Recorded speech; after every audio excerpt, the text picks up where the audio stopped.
Olá, minha gente. Tudo bem com vocês?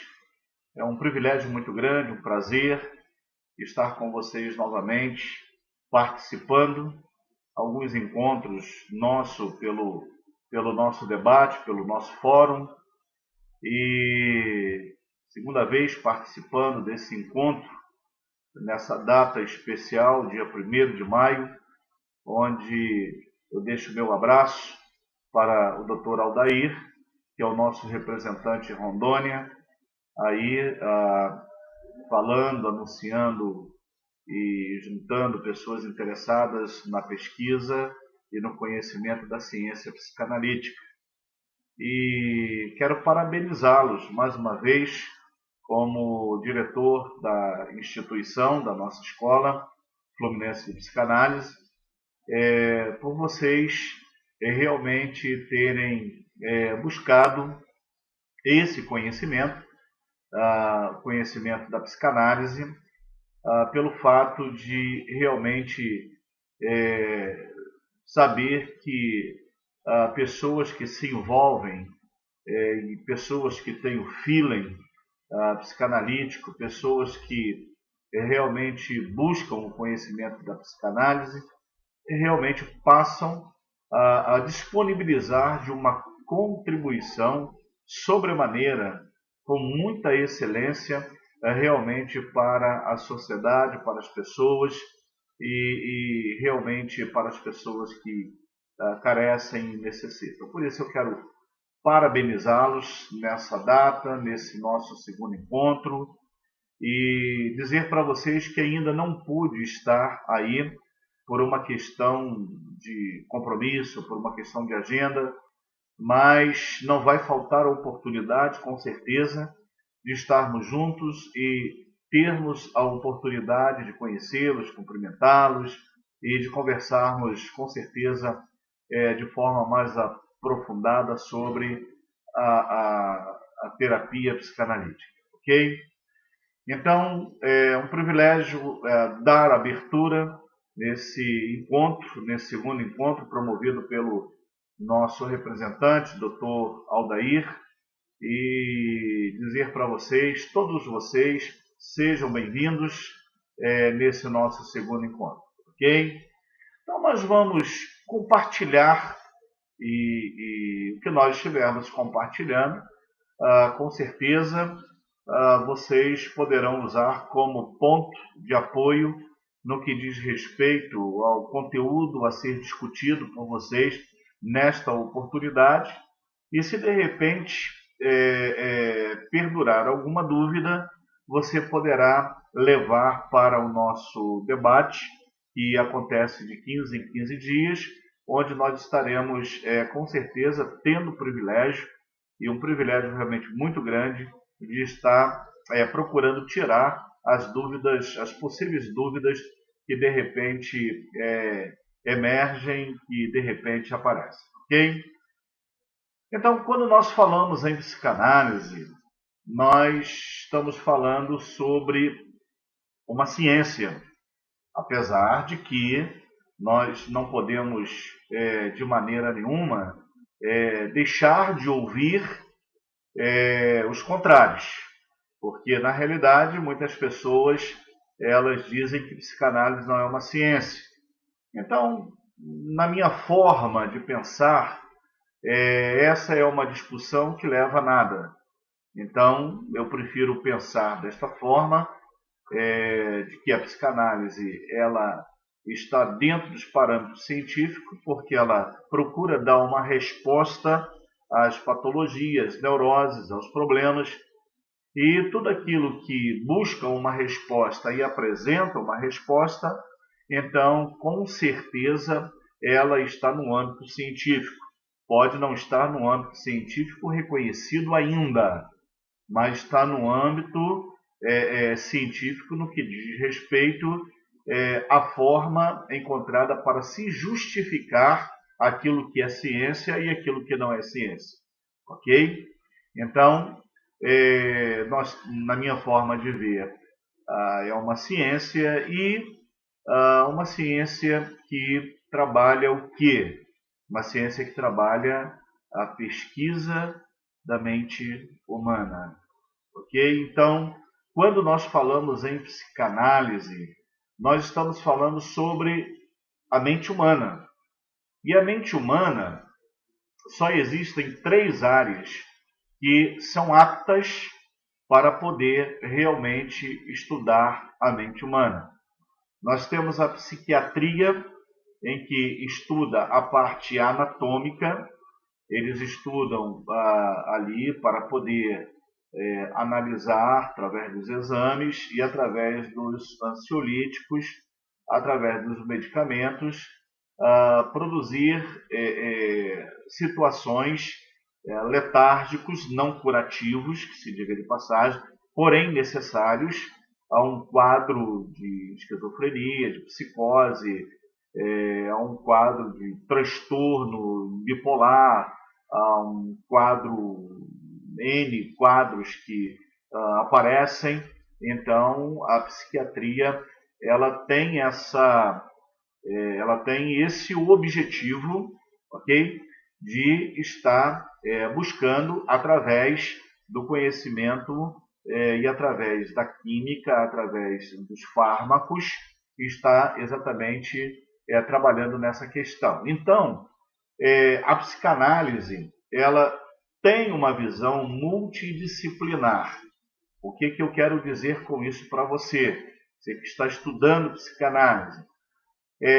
Quando você estiver atendendo no seu consultório terapêutico, ou numa clínica, ou num hospital, você estiver trabalhando dentro da linha psicanalítica, é interessante você entender isso, de que o seu trabalho, ele não é o único trabalho, ele não é um trabalho isolado, exclusivo, ele é um trabalho que você estará trabalhando no que diz respeito a ajudar alguém, a uma mente, a uma pessoa a ter os seus resultados, a ter a sua melhora. Mas existem áreas e existem campos que realmente será impossível você entrar pelo fato de repente, você depender do conhecimento, você depender da ajuda, você depender realmente dos mecanismos que não são disponíveis a você como estudante da mente, mas de repente são mecanismos disponíveis a um psiquiatra. Então, por isso que a nossa visão tem que ser uma visão multidisciplinar. Então, num caso desse, nós trabalhamos com o neurologista, nós trabalhamos em parceria com o psiquiatra, nós trabalhamos em parceria com o psicólogo, e cada um estará exercendo o seu papel. Então, como pontuei, a psiquiatria, ela estuda a mente. Em segundo lugar, a psicologia, ela, apesar de estar focada num aspecto comportamental da sociedade, das pessoas, dos animais e etc., a veia da psicologia é essa, mas, de qualquer forma, a psicologia ela mergulha também no conhecimento da mente para poder produzir, de acordo com as patologias, as terapias viáveis diante das situações que vão aparecendo, diante das propostas terapêuticas que vão aparecendo. Então, a psicologia ela é a segunda que podemos mencionar como apta para poder trabalhar essa questão, esse universo da mente. E a terceira é a nossa, que é a psicanálise. A psicanálise ela é uma atividade de pesquisa da mente humana, é uma ciência, e ela busca conhecer a mente humana. Então, o psicanalista ele precisa entender isso. E qual é o foco da psicanálise? Qual é o foco do terapeuta formado em psicanálise? O foco do terapeuta formado em psicanálise é estudar o inconsciente. Como nós colocamos aqui, aqui do lado, como vocês podem observar aqui do lado nessa expressão aqui, vocês podem observar aqui o seguinte, que a psicanálise, ela é uma ciência que ela abrange realmente o inconsciente. Então, você não vai encontrar isso de maneira nenhuma na psiquiatria, você não vai encontrar isso de maneira nenhuma na psicologia, mas você vai encontrar isso realmente na psicanálise. Então, a psicanálise realmente ela é aquela que estará focada, voltada para poder abordar, trabalhar realmente essas questões aqui que nós estamos pontuando aqui realmente para vocês. Então, é bastante interessante você estar atento a essas questões no que diz respeito para você saber a diferença que existe entre a psicologia, entre a psicanálise e entre a psiquiatria. Então, a psicanálise é isso, gente. A psicanálise ela tem essa vertente, né, de poder estar estudando o inconsciente. Deixa eu só subir um pouquinho aqui, para eu poder ter como, aqui, ó, só para eu ter como passar o vídeo aqui para vocês estarem acompanhando. Subiu o vermelho aqui que eu tenho opção aqui e estou trabalhando essa questão aqui. Então, um segundinho, uma falha técnica aqui, nossa, para a gente poder daqui não, vou virar com volta virar. Isso. Então, ok, muito obrigado, nosso secretário nos ajudou aqui, senão eu teria dificuldades aqui de estar passando o restante do vídeo. Então, voltando à questão em si, psicanálise, psicologia e psiquiatria são, digamos assim, ciências afins, trabalham interagindo, trabalham compartilhando, mas cada uma tem o seu foco. E o foco da psicanálise é o inconsciente. Se você em algum lugar encontrar alguém se apresentando como terapeuta do inconsciente, sem ser formado na área da psicanálise, realmente você está diante de um charlatão, você está diante de uma pessoa despreparada, você está diante de uma pessoa que realmente não conhece nada. Então, o único habilitado para estar realmente trabalhando nessa questão aí é o psicanalista, é o curso que você está fazendo, né, da forma que você está fazendo, através dos nossos vídeos, estamos procurando melhorar a questão do áudio, a questão do vídeo. Eu creio que daqui uns 2 meses, mais ou menos, você terá uma qualidade bem melhor. Nós já estamos trabalhando em cima disso aí, ok? Então, a psicanálise. O que seria a psicanálise? A psicanálise, como dissemos, né, além de tudo aquilo que pontuamos, ela é um método desenvolvido por um médico chamado Sigmund Freud, né, em 1856, nascido em 1856, médico neurologista, e ele tinha uma afinidade muito grande por ter o seu parentesco judeu, e ele desenvolveu realmente a psicanálise através daquilo que ele percebia em relação aos distúrbios, a questão de histeria, a comportamentos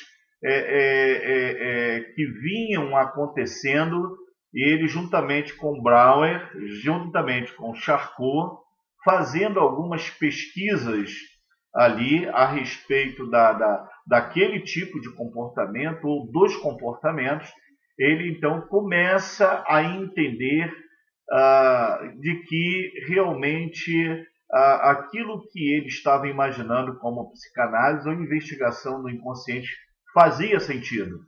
Então ele começou a perceber isso e foi exatamente através daí que ele começa a desenvolver aquilo que a gente chama de ciência psicanalítica ou a forma de investigação psicanalítica voltada para o inconsciente. Então, Freud percebeu que, até então, a hipnose da época ela não produzia o resultado esperado. Então, ele separa um pouquinho de Brauer, de Charcot, e ele volta novamente procurando desenvolver, e foi isso que ele fez, através da livre associação das ideias, mergulhar no inconsciente, através de colocações, ganchos, dando oportunidade ao paciente de falar sobre o seu mundo, sobre a sua história, analisando as neuroses que o paciente ele verbalizava ou ele comunicava através do seu comportamento ou através das palavras. Então Freud ele foi montando a psicanálise através da livre associação de ideias. Ele desenvolveu a interpretação de sonhos, que creio que ainda não foi enviado para vocês esse módulo, que foi um método desenvolvido por Freud também, muito interessante dentro do setting terapêutico, onde a gente consegue ter uma linguagem genuína do inconsciente através das manifestações oníricas. Então o terapeuta ele tem que estar atento a essas questões. Tem alguns livros, e eu poderia até sugerir para vocês alguns livros didáticos do doutor, esqueci o nome dele agora, Pereira, coisa parecida, muito brasileiro, nosso. Então, assim, e tem outros também, que são livros didáticos e são livros bons de você entender o que é uma situação dentro do mundo onírico, latente, manifesto, como é que a gente pode analisar uma questão dessa, como é que a gente pode analisar uma outra questão, conhecendo os símbolos. Nós temos os símbolos junguianos, temos os símbolos freudianos. Então, é interessante porque, através do momento que você for descobrindo isso aí, entendendo isso aí, você vai ver que as coisas, a peça do quebra-cabeça começa a se encaixar dentro do mundo daquela pessoa que está diante de você. Agora, é interessante dizer para você também, pontuar para você, de que a interpretação do sonho ela é acompanhada com conhecimento, ou seja, você para poder criar essa proposta de fazer uma leitura da vida de alguém através de uma expressão onírica, é necessário você conhecer o histórico da pessoa, ser uma pessoa com um certo tempo de terapia em que você possa conhecer ali a pessoa, as manias, o jeito, a forma de se relacionar com a sociedade, com a família, com o meio. Então isso tudo aí são pontos positivos para você poder fazer realmente a leitura, tá, de uma expressão onírica quando um paciente ele traz aquilo ali, quando ele sonha aquilo de forma repetida, ou quando ele sonha aquilo ali esporadicamente, ou quando ele uma vez ou outra sonhou aquilo ali. mas que, de qualquer forma, o sonho ele é uma linguagem do inconsciente. Guarda isso. O sonho é uma manifestação do inconsciente. Quando a parte cognitiva, quando o consciente, ele entra numa situação de relaxar, de acomodação, então automaticamente a estrutura do ser humano ele passa do consciente, do cognitivo, e ele vai para o inconsciente. Então, essa leitura, esse mergulhar no inconsciente está exatamente através, isso acontece realmente quando a pessoa ela está mergulhada ali num sono. Quando você faz uma análise, por exemplo,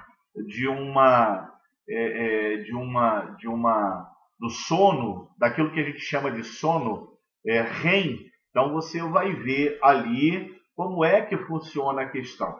Você tem ali a parte superficial, a parte profunda, a parte superficial, a parte profunda, a parte superficial. Isso de 4 a 6 vezes, mais ou menos, no decorrer de uma noite.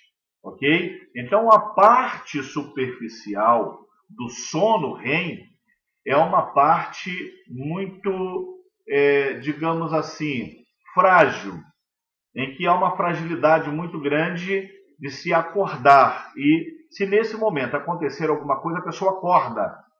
É diferente da fase profunda, em que de repente uma bomba estoura e a pessoa continua dormindo, porque ela está mergulhada. Então existe a parte superficial e a parte profunda. Então, nessa parte profunda, a pessoa está mergulhada. O cognitivo, ele está completamente sem nenhuma comunicação. Mas quando chega na parte superficial ali do REM, parte superficial do sono, lá em cima, o pré-consciente, que está entre o inconsciente e o consciente, então o pré-consciente ele faz a captação da situação que está acontecendo no inconsciente, aquilo que a gente chama de sonho, e é entendido em fração de segundos pelo consciente. E aí é a hora que, às vezes, você acorda ou pela manhã você lembra de que você sonhou daquilo ou sobre aquilo. Na realidade, você estava sonhando sobre aquilo. Agora, a questão é que essa comunicação do pré-consciente com o consciente, ela é muito rápido. Então, é através de flertes, através de segundos, que você consegue captar, fazer a captação da linguagem ou daquilo que o inconsciente ele está produzindo no mundo onírico de uma pessoa. Algumas pessoas demoram um pouco mais nessa comunicação, e isso às vezes acontece de forma repetida, então aí já é uma outra situação que tem que trabalhar, inclusive em psicanálise também, ok? Mas de forma comum, de forma normal, ou mais normal, um pouco, digamos assim, é o que acontece, ok? Então, Freud, ele estabeleceu, ele descobriu a questão do sonho. Freud trabalhou também em cima da questão da sexualidade, tá?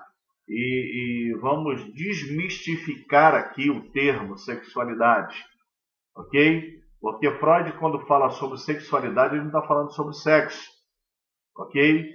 Freud está falando exatamente sobre a libido, prazer. Ele está falando sobre a pulsão da vida. Ele está falando sobre tudo aquilo que envolve o ser humano no sentido motivacional. Então, isso aí é sexualidade, é o prazer que se tem numa alimentação, é o prazer que se tem ao beber uma água, é o prazer que se tem quando uma pessoa ela vai fazer as suas necessidades fisiológicas, que dá aquele prazer, aquela sensação de prazer. Então, tudo isso aí está dentro do termo usado por Freud a nível de sexualidade, ok? Num dado momento, Jung discordou de Freud em relação a essa questão que nós estamos pontuando aqui. E como ele não tinha uma argumentação pelo fato dele ter sido realmente, toda a sua metodologia ser também freudiana, então ele se apegou a esse ponto. Era filho de pastor, extremamente religioso ou com uma inclinação religiosa dentro da sua formatação de vida. Então ele acreditou, ele pensou numa situação e ele trouxe exatamente essa ideia. Porém, ele próprio é pego quando ele diz o seguinte, que o ser humano ele tem aquilo que chamamos de libido.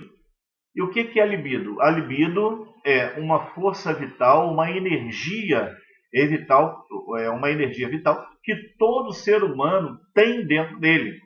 Ou seja, o que Jung fez foi mudar o termo, porém o conteúdo ele continuou o mesmo. Então você observa, e é interessante você estar atento a essas questões, porque Freud nunca foi um pansexualista, como alguns adversários ou alguns descontentes, né, da psicanálise, de repente trazem isso para o cenário da discussão.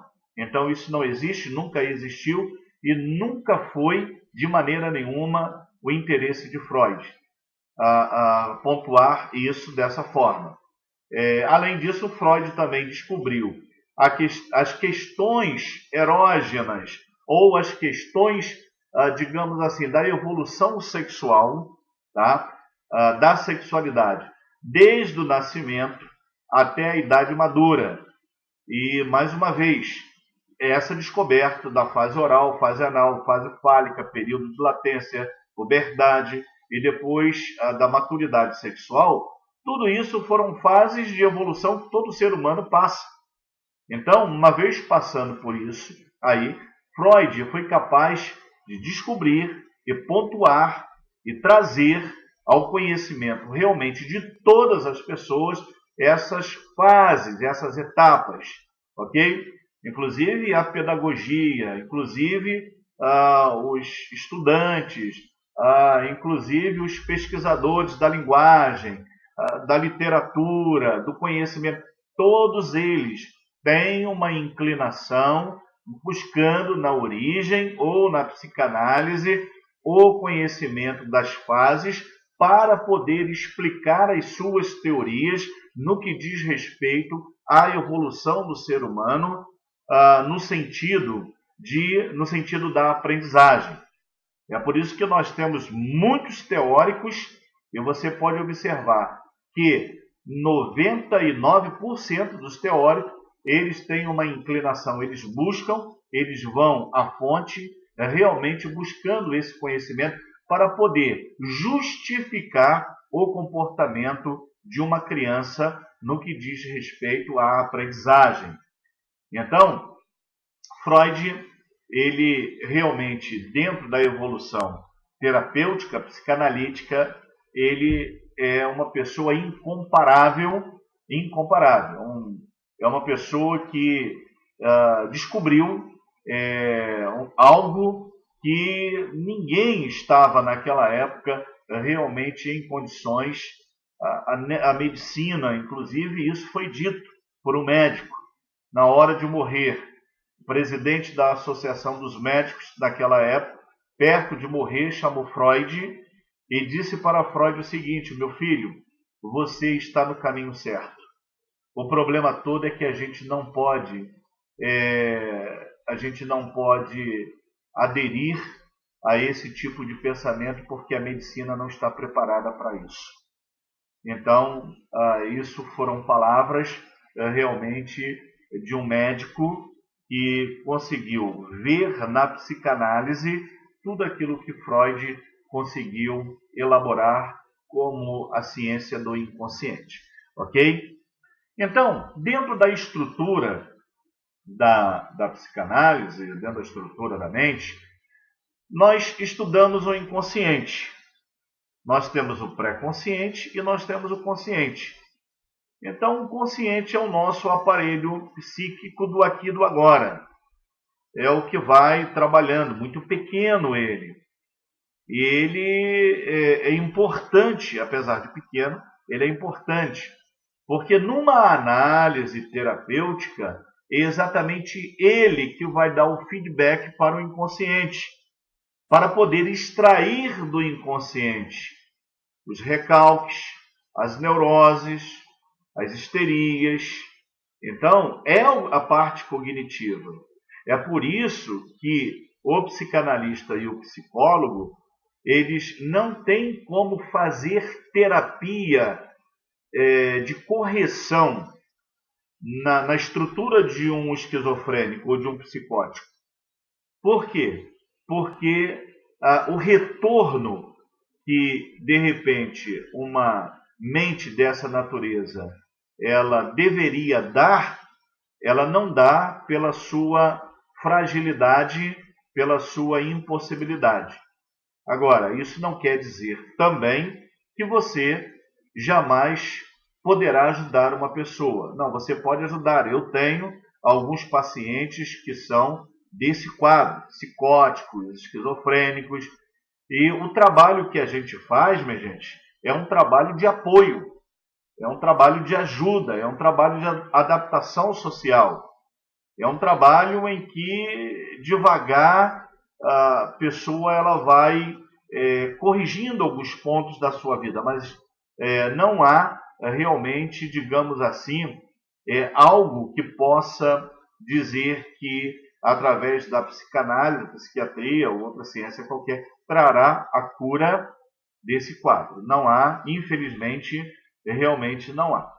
Agora, eu desafio vocês, você que já assistiu, você que está entrando agora no curso, você que ainda não assistiu, você que assistiu, assista novamente, aquele filme Uma Mente Brilhante. Por quê? Porque naquele filme você vai perceber de que aquele protagonista ele realmente consegue desenvolver aquilo que a gente chama de autocrítica. Então, o que eu quero dizer para você é o seguinte: se você conseguir, num setting terapêutico, através de um tratamento com esquizofrênico, deixa eu mudar o termo, tratamento, acompanhamento terapêutico, você conseguir desenvolver a autocrítica, o senso crítico, ou a crítica, em tudo aquilo que ele for fazer, então se você conseguir isso, creio que você estará ajudando sobremaneira uma pessoa afetada por esse quadro que a gente chama de problemas mentais, psicoemocionais com essa vertente. Então, a questão, o segredo é esse. Eu tenho um paciente de 8 anos, de 10 anos. Então, alguns eu tenho conseguido resultado. O resultado de fazer com que ele, quando ele entra no mundo, porque existe não existe uma limitação entre o mundo real e o mundo ideal. O esquizofrênico é assim. Ele não tem esse fator que segura a irrealidade, a viagem. Nós temos. Ele não tem isso. Então, isso aqui é rompido. Então, o ideal e o real são simplesmente caminhos, tanto um quanto o outro. Então, na vida dele, isso acontece de forma todo dia, toda hora, todo momento. Então, se você conseguir fazer com que ele realmente olhe para dentro dele através dos seus atos e comece a perguntar para si mesmo se aquele comportamento é um comportamento de fundo consciente, de fundo real, ou faz parte do seu quadro, da sua esquizofrenia. Então, você assistindo o filme, com certeza você vai ver que lá o rapaz, ele conseguiu perceber que aquela criança, ela não crescia. Ele conseguiu perceber que o seu amigo não ficava velho. Então, ele próprio desenvolveu uma autocrítica em relação àquilo que estava acontecendo com ele. É essa sacada que eu estou passando para você, no que diz respeito a essa situação, quando de repente alguém precisar de ajuda dessa natureza. Ok? Então, nós temos o consciente. O consciente, ele é necessário para se mergulhar nos recalques, para se mergulhar naquelas coisas que fazem parte lá da nossa vida, que a gente usa como mecanismo de defesa, né? Aqueles que você estudou dentro das colocações de Ana Freud, né? Filha de Freud. Então, você vai encontrar ali um monte de coisa nesse aspecto, fazem parte realmente, quando você vê ali a sublimação, projeção, quando você vê ali uma identificação, quando você vê todas aquelas 9 colocações ali, isso tudo faz parte da estrutura de um ser humano normal. É por isso que eu digo que não há normalidade em ninguém. O que existe é uma proximidade. Então, existe uma linha. Então, a normalidade, para os mais normais, são aqueles que têm uma proximidade maior dessa linha, que a gente chama de linha do equilíbrio. Ok? Então, essas pessoas, elas têm, essa facilidade, e elas estão mais próximas da normalidade, mas não existe ninguém que você possa dizer que é normal.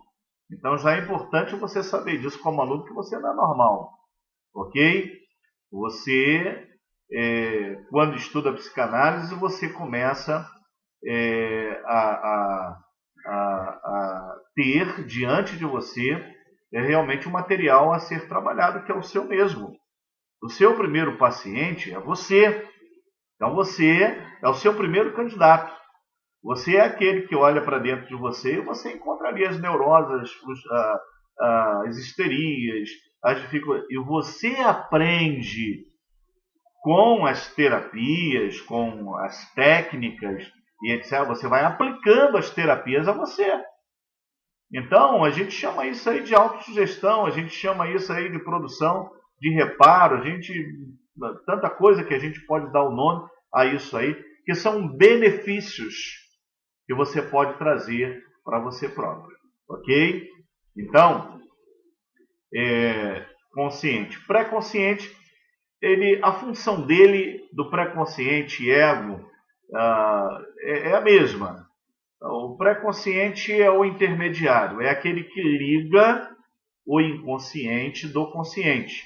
A função dele é essa, é um canal de passagem, é um canal de ajuste, ok? Então, ele tem essa função.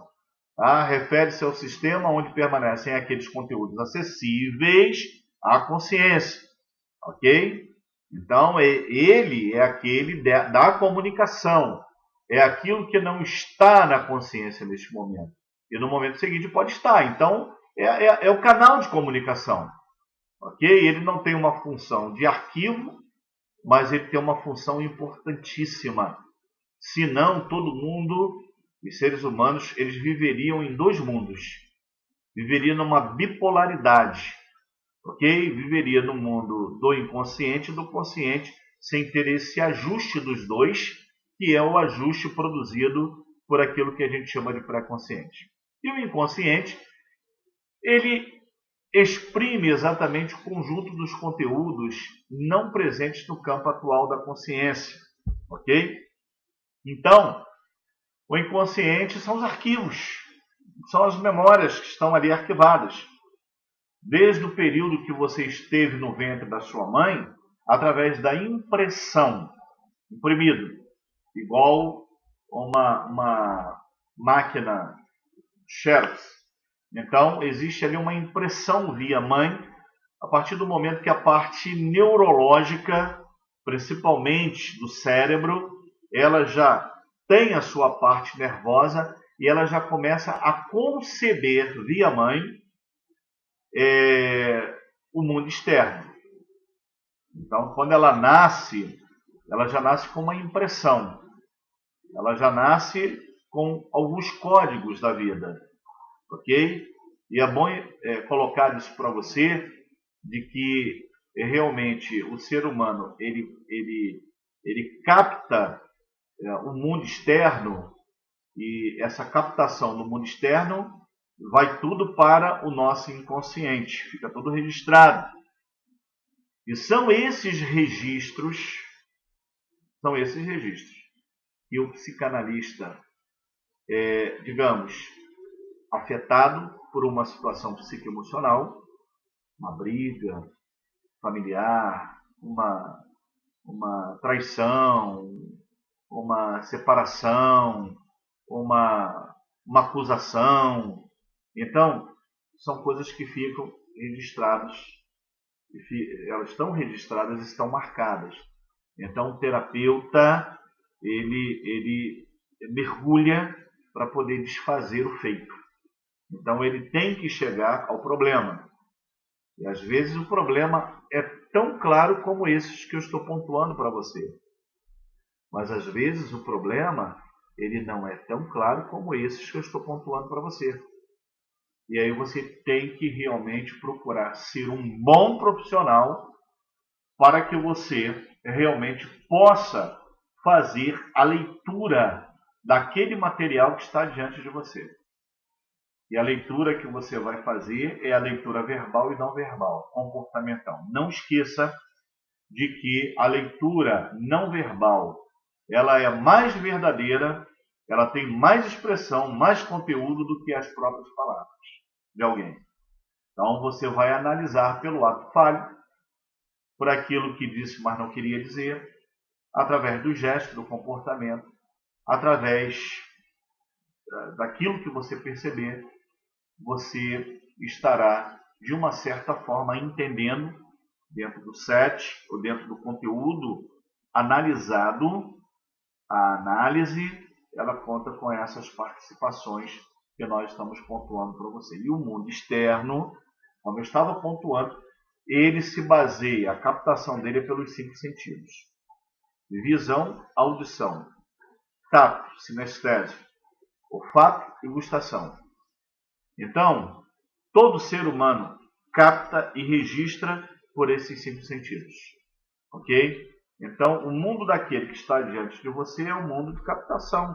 É um mundo que a captação passou pelos 5 sentidos. Ok? E foi registrado, está registrado. E isso aí precisa ter um retorno no setting terapêutico para poder ser trabalhado. Ok? Então, Freud falou também sobre a descoberta da sexualidade infantil. Lembro mais uma vez que Freud não está falando sobre sexo, ok? Apenas para a gente poder entender direitinho. Os principais aspectos destas descobertas são: primeiro, a função sexual, como está aqui, o primeiro ponto, existe desde o princípio de vida, logo após o nascimento. E não só após a puberdade, como afirmavam as ideias predominantes ou dominantes da época. Então, você pode observar aí de que a criança, ela quando nasce, ela já nasce com toda uma expressão sexual. Quando ela busca o seio da mão, aquilo é uma direção, aquilo é uma impulsividade. Aquilo está no instinto da criança, o instinto da sobrevivência. Então, essa pulsividade, ou essa questão do buscar para poder criar a saciedade, isso faz parte da sexualidade da criança nesses inícios, nessas fases iniciais de vida, realmente da criança. Ok? O período da sexualidade é longo e complexo, até chegar à sexualidade adulta, onde as funções de reprodução e de obtenção do prazer podem estar associadas tanto no homem como na mulher. Então, passa por fases. Fase oral, fase anal. Então, quando uma criança está na fase oral, é a fase da amamentação, é a busca da saciedade, é a busca do prazer. E esse contato com o seio da mãe é um contato que tem um significado muito mais expressivo dentro do aspecto emocional do que do próprio leite da mãe. O leite da mãe tem o seu aspecto de saciedade, tem o seu aspecto de sobrevivência. Então já nasce com esse instinto. Mas o fato da criança estar ao seio da mãe, ao colo da mãe, ao corpo da mãe, com o calor da mãe e perto da mãe, isso aí gera na criança, isso aí produz na criança alguns aspectos importantes para a sua segurança, para a sua personalidade, o seu caráter, a sua estrutura na sociedade, a sua definição como ser no mundo. E não é difícil de nós entendermos isso, porque na realidade, quando uma criança está no ventre da mãe, ela está protegida. Ela está ali, envolvida ali e está completamente protegida. Imagina você, um dado momento, um ser humano, ele perde tudo aquilo ali e ele se depara com uma novidade. Um mundo diferente, um mundo de pessoas, um mundo onde não tem mais proteção, um mundo que... Então a criança, ela passa por um estágio em que ela tem que vir se desligando da mãe gradativamente. Por isso que nos 6 primeiros meses a um ano e meio mais ou menos, a mãe tem que ter essa habilidade de estar sempre trazendo o seu filho ao seu corpo, porque ele está criando um rompimento, e esse rompimento ele é devagar e gradativo, não é de um dia para o outro. Então, como é bom as mães saberem disso, como é bom os terapeutas entenderem isso, porque a questão maior não é a questão do leite. É óbvio que a questão do leite é importante, não é isso que eu estou dizendo. Mas o que eu estou dizendo é que na questão de se formar um homem, de se formar uma mulher, se formar uma estrutura bem definida, está exatamente nesses fatores psicoemocionais que são trabalhados, ensinados, instruídos, exatamente porque terão uma repercussão, e essa repercussão será uma repercussão para a vida toda, ou seja, enquanto o ser humano existir. Ok? Então, segundo aspecto, como nós podemos observar, aí nesse segundo ponto nosso aqui, embaixo, o período da sexualidade é longo e complexo até chegar à sexualidade adulta, onde as funções de reprodução e de obtenção do prazer, como dissemos, podem estar associadas tanto no homem como na mulher. Agora, a libido, essa é uma palavra junguiana, libido. Então, poderia usar a sexualidade, a libido. Nas palavras de Freud, é a energia dos instintos sexuais e só deles. Então, quer dizer, essa estrutura erógena, ok, prazerosa, tudo aquilo que dá prazer, não necessariamente o sexo, volto a dizer, mas tudo aquilo que dá prazer. Exemplo, nós estamos vendo aí no slide aí, uma criança onde ela está levando algo à boca. Então, uma criança nessa fase que a gente chama de fase oral, que é a fase do desenvolvimento sexual, essa é uma região erotizada. Essa erotização, ela é prazerosa. Então, está ligada também à ingestão de alimentos e à excitação da mucosa dos lábios e da cavidade bucal. Então, a criança passa por esse processo. E essa fase aí, quando associada a prazer, ela fica registrada. Você quer ver um exemplo disso? Um exemplo que às vezes eu costumo dar em sala de aula quando eu estou dando aula. É quando, numa relação sexual, agora eu estou falando sobre vida sexual, quando numa relação sexual, o homem ele tem prazer no toque, ele tem prazer, ele cria uma saciedade em relação ao seio da mulher. Aí eu pergunto a você o seguinte: onde é que se encaixa a questão sexual, sexo, com seio? Levando em conta que seio é uma produção de sobrevivência de leite para a criança que nasce. Mas qual é a ligação? A ligação é exatamente da fase oral, quando essa criança ela foi levada ao seio da mãe. E quando essa criança foi levada ao seio da mãe, houve toda uma produção de saciedade, de prazer. E aquilo ali, como disse antes, está registrado. Na cabeça está registrado. Aquele momento está registrado. Então, a criança cresce. E óbvio de que a sensação, o prazer que foi registrado ali, ele, numa vida adulta, ele vai trazer novamente ao exercício, ele vai se manifestar como comportamento dentro da sua atividade sexual. Por quê? Porque aquilo ali já está, dentro dele já existe a leitura do prazer.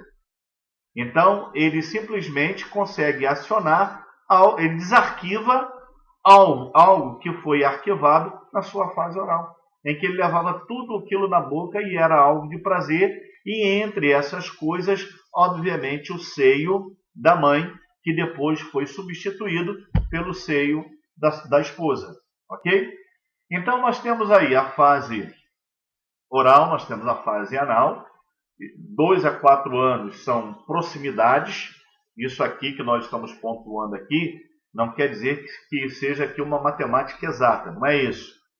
Há crianças com uma evolução bem prematura do que outras, ok? Então, a fase anal, hoje em dia, eu diria para você que ela vai de 1 ano e pouco a 2 anos, 2 anos e alguns meses. Porque a questão evolutiva ela está muito presente na vida da sociedade e na vida das pessoas, ok? Mas essa região, ela é uma região de erotização também. O ânus, a liberação do excremento, do dejeto, tá? Aquilo ali faz parte também. E exatamente por isso que não deve criar nenhuma fixação, tá, para qualquer criança nessa faixa etária de 1 ano e meio, 2 anos, 3 anos de idade, em relação ao fato de defecar. Ok? Isso tem que ser uma produção normal, ser uma liberação, como Freud chama do bom objeto ou do mau objeto. Então tem que ser uma liberação normal. Não pode ser uma liberação forçada e nem com castigos, senão haverá registros. E tudo aquilo que é registrado nessa fase, como eu pontuei na fase oral, pode ser registrado na fase anal. Então, sendo registrado na fase anal, poderá, na vida crescida, na vida adulta, ter uma valorização por essa região, pelo fato de ser uma região erógena também. Ok? E por último, nessa montagem, por último, nessa montagem principal, que nós temos ali as seguintes. Então, é a fase fálica, que é a manipulação dos órgãos genitais. Phalos significa pênis. Phalos, no grego, significa pênis, genitália. Então, é a manipulação. Aquilo que todo pedagogo, todo professor de criança deveria saber. Que uma criança, aos 2 anos e meio, 3 anos, 4 anos de idade, ela sempre toca os seus órgãos genitais. aquilo ali é uma questão prazerosa, porém não orgástica, mas é erógena. Então, a criança começa a manipular os seus órgãos. E da mesma maneira, não deve se chamar a atenção, ok?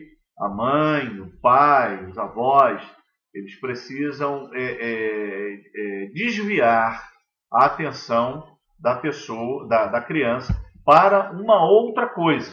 E aí ela vai conseguir passar realmente por aquela situação, ok? Depois da fase fálica, nós temos o período de latência, que é um período intermediário, que a gente chama de socialização. Então, por isso que é um período, porque não é uma mortificação da erotização, é apenas uma questão de estar conhecendo e se permitindo. É por isso que a criança, antigamente, ela ia para a escola aos 7 anos de idade, hoje aos 4 anos, 5 anos de idade, mais ou menos. Porque existe essa fase social da criança, que a gente chama de período de latência, que é um período.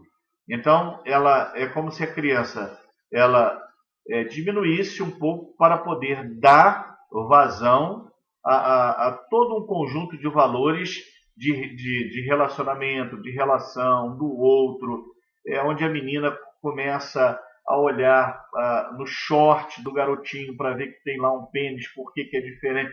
O menino, a curiosidade, por que ela tem, por que não tem, a brincadeira. Essa questão relacional é uma questão que faz parte do crescimento também. E nesse meio termo, ou nesse meio aí, intercalando isso aí, nós não pontuamos também a questão do complexo de Édipo, que você busca lá no mito de Édipo, que você vai ver que é aquele amor, aquela paixão que o menino tem pela mãe, ok? E a menina tem pelo pai. É uma questão, é uma neurose, a gente chama de neurose edipiana. Então, existe essa busca, tanto pelo menino quanto pela menina. O menino se identifica muito, ele defende a mãe, ele abraça a mãe, ele tem ciúme do pai. E a menina, a mesma coisa em relação a menina em relação ao pai e o menino em relação à mãe. Então, a menina, a mesma coisa em relação ao pai. Ela quer estar com o pai, etc. Então, isso é uma neurose que passa. A gente costuma dizer o seguinte, que a primeira pessoa que o homem casa e que a mulher casa não é aquela pessoa que ele está se casando. A gente costuma dizer que a primeira pessoa que a pessoa casa é com sua mãe. A primeira pessoa que a menina casa não é com aquele rapaz, mas é com seu pai. Depois é que vai existindo a adaptação social, a comunicação, o relacionamento, toda aquela situação conjugal, de aceitação e etc. Mas, a princípio, é dessa forma que acontece. E, por último, nós temos aqui a fase genital. A fase genital é a fase realmente mais voltada para o corpo, mais voltada para a saciedade mesmo sexual, orgástica da produção e da reprodução do ser, ok? Onde existe ali o sexo. Nós vemos aqui também a questão, como nós já pontuamos também, a questão do mito, né, de Édipo, Laio, Jocasta, né, aquele mito que fala exatamente de Édipo em matar o seu pai, ok, para possuir a sua mãe. E aí ele traz para dentro dele realmente uma situação muito grande, imperdoável, e tem dificuldades de lidar com isso. Agora, é interessante saber e pontuar que algumas pessoas levam essa neurose para o resto da sua vida. Tem algumas pessoas que não conseguem fazer transferência para o companheiro em função da transferência neurótica perpétua que existe em relação à mãe ou em relação ao pai. Então, essa família ela é uma família comprometida ao fracasso, à infelicidade e ao insucesso. Por quê? Porque isso não foi trabalhado. E o terapeuta, percebendo isso aí, ele vai trabalhar essas questões aí para poder realmente inverter e fazer com que a pessoa que ainda vive com esse grau de neurose possa realmente passar por cima disso para poder viver a sua própria vida. Ok? Então, dentro da teoria do aparelho psíquico, nós temos aqui 3 montagens interessantes, que é o id, ok? Está associado à natureza da pulsão, a parte do inconsciente, a parte animal. Quando o ser humano nasce, ele nasce com isso, 100% id. Então, ele quer porque quer e faz porque faz. As consequências, elas não são medidas porque ele não está em condições de medir as consequências porque ele está nessa fase só da pulsividade. Ok? Então, são as pulsões conscientes que latejam e se manifestam constantemente na vida de uma pessoa. Só que quando cresce, não quer dizer que perdeu o id, não. Ok? Quando cresce, já dá vazão a uma outra situação, que nós vamos ver daqui a pouco.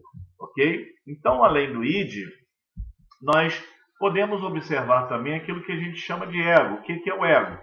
O ego, ele trabalha como o pré-consciente.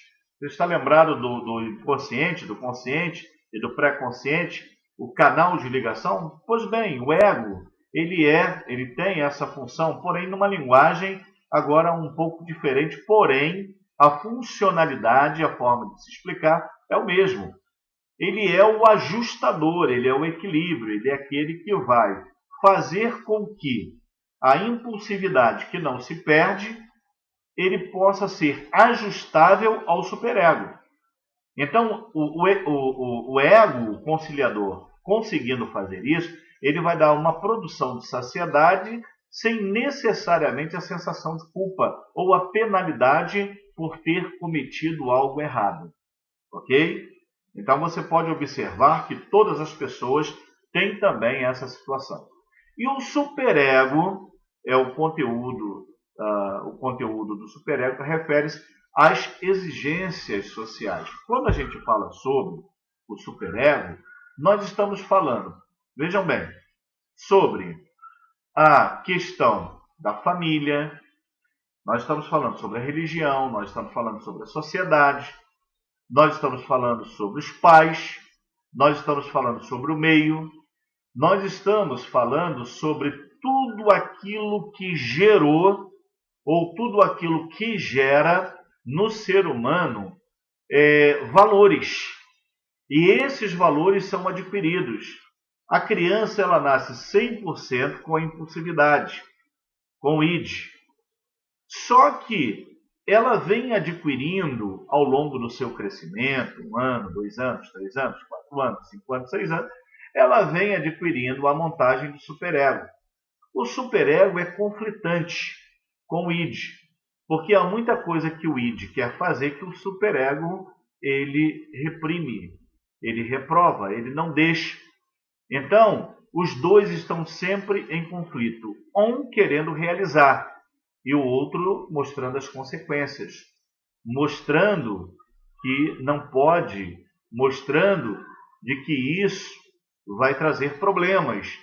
Então, o ego ele fica ajustado nesse conflito, procurando proporcionar limites tais que aquilo que puder passar, então passará de tal forma que haverá uma aceitação ou uma saciedade ou uma conformidade entre a pulsividade e a reprovação no meio. Então, tudo isso nós temos, eu tenho, você tem, nós adquirimos isso no nosso crescimento e tudo aquilo que julgamos errado, então isso é da nossa montagem, da nossa estrutura. Nós recebemos isso do meio.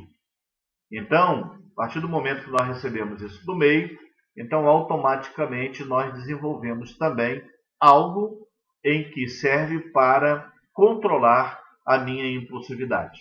Ok? Muita coisa que você gostaria de fazer, você não faz. Por que você não faz? Não é porque você deixou de gostar, é porque o superego diz para você que ao cometer isso você trará para você dificuldades e problemas, e esses problemas podem ser em relação ao outro, uma outra pessoa, como esses problemas podem ser em relação ao seu Deus, a sua religião, a sua sociedade e etc. Então, isso você não faz porque você sofrerá uma pena. Então, você não comete isso, ok?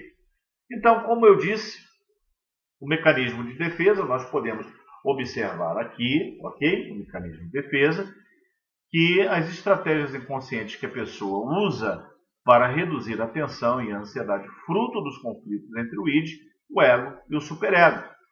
Então, isso aqui é verdade. Às vezes, existem questões angustiantes, existem situações que se sublimam, existem questões que se projetam, ok? A racionalização é uma delas, entre tantas outras, exatamente para fazer com que o ato punitivo ele possa ser, de uma certa forma, diluído, desfigurado, ele possa perder a sua capacidade de medição, porque aí você terá condições de justificar alguma coisa ou outra que de repente você venha a realizar, ok? Então, um exemplo disso, um exemplo grotesco, apenas para você entender o que eu estou pontuando. O exemplo disso, um estuprador, ele diz que estuprou uma determinada pessoa porque ela estava usando um decote muito acentuado. Então, é uma forma que o ser humano encontra para justificar o seu ato, para que a questão punitiva pessoal não seja tão grande, tá? Até mesmo mais do que aquelas sanções que ele vai receber pela lei quando for pego pelo fato de ter feito o que fez. Então, ele procura justificar, dar uma resposta. Então, a gente chama isso aí de mecanismo de defesa, coisa que todo ser humano saudável tem. Porém, você não pode se utilizar disso. Quanto menos, mais transparente você será consigo mesmo, com o outro e com a sociedade. Ok? Então, nós temos aí uma outra forma reativa também, tá? Fixação de uma ideia, afeto ou desejo na consciência, que são opostos ao impulso, à impulsividade consciente, temido. Então, por aí vai. Nós temos tantas outras aí, o isolamento também consiste em isolar um comportamento ou um pensamento. Isso acontece muito. Aí o terapeuta ele vai ter que ter a habilidade para poder trazer essa pessoa, tirar essa pessoa, tá ok? Ali daquela ostra, tirar essa pessoa da caixa, ok? E confrontar.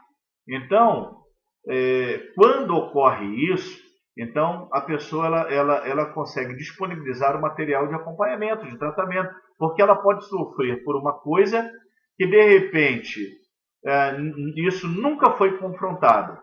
Então, precisa do terapeuta para poder ter a habilidade para poder trazer, para poder tirar isso da caixa, tá? Tirar do isolamento, do fechamento, trazer para a luz e tratar dessa questão para que a pessoa possa ter qualidade realmente, ok? A regressão, isso é muito comum, as pessoas estarem voltando às questões anteriores, lembrando das gratificações e etc, etc, etc. Nós temos a projeção, ok?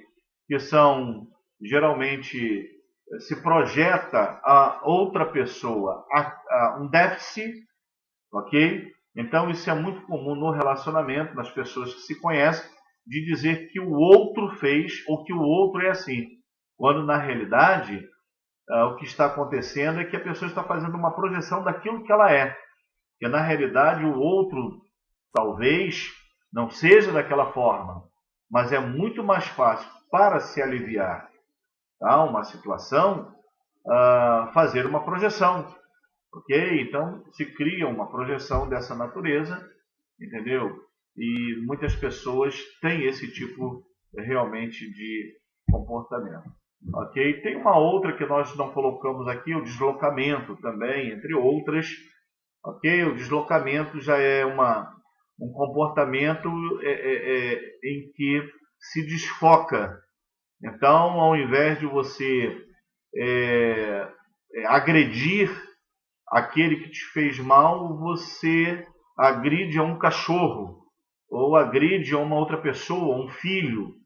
E então a gente chama isso de deslocamento. Então procura jogar isso para uma outra pessoa. É um tipo também de situação associada a isso que nós estamos pontuando. Ok? Então, minha gente, para o nosso segundo encontro, eu deixo esse material aí, Dr. Aldair, trabalhar com vocês dentro desse universo. Dr. Aldair preparado, né? Ele vai dar um feedback legal para vocês aí, porque eu não tenho como dar o retorno para vocês, ok? Mas de repente eu estarei até presente online, não posso prometer isso em função de uma outra atividade, mas se eu estiver presente online na parte da manhã, eu estarei abrindo esse link aqui e de repente até compartilhando com vocês. Mas caso isso não ocorra, o nosso representante está aí, Dr. Aldair, formado e com condições realmente de tirar as dúvidas. Ok? Um forte abraço para cada um de vocês. Ok? Dr. Sérgio está aqui. Qualquer coisa, você pode ligar para a nossa sociedade. Você pode comunicar ao Dr. Aldair e nós estaremos, com certeza, procurando resolver da melhor forma possível. Ok? Então, fica aí com o nosso abraço mais uma vez, nosso carinho e com certeza nós estaremos tendo uma produtividade, uma produção, um retorno realmente legal.